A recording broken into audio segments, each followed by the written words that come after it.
रहनुमा supreme court के फैसलों की आड़ लेकर मुल्क की आला अदलिया को तनकीद का निशाना बना रहे हैं, जबकि माजी में मियां नवाज शरीफ मुल्क में अमन व खुशहाली को अदालत उज़्मा के फैसलों पर अमल दरामद से मशरूत करार देते रहे हैं।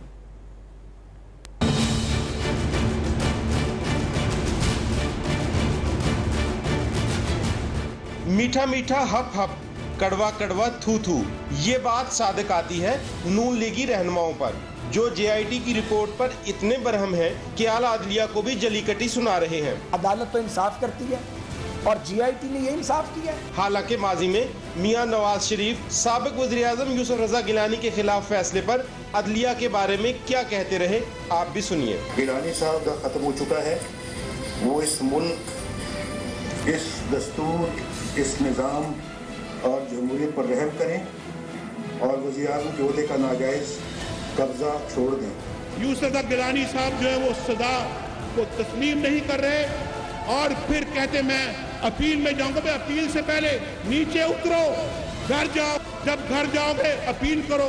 अगर अपील में तुम्हारे खिलाफ फैसला होता है तो तुम बिल्कुल घर जाओगे, नहीं होता तो फिर तुम वापस अपने वज़ारत उज़्मा के मनसब पे आ जाओगे।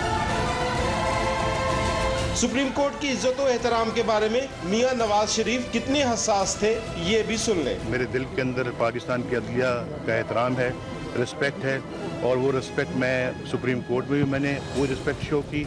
आज इस कमीशन के सामने भी आकर मैंने उसी रिस्पेक्ट का इजहार किया है। मेमोगेट केस में मियां नवाज शरीफ खुद मुद्दई बनकर सुप्रीम कोर्ट चले गए। इस मौका पर वो यहाँ तक कह गए, कमीशन जो बना है इस पे भी एक तरह का उन्होंने अदम एतमाद का इजहार किया है।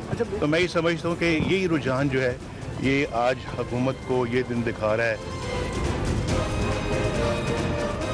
मियां नवाज शरीफ की ये बात सुने तो बेसाख्ता कह उठेंगे कि लो आप अपने दाम में सयाद आ गया। क्यों ना जनाब खत लिखा जाए, वो क्यों ना दौलत जो है वो वापस ली जाए।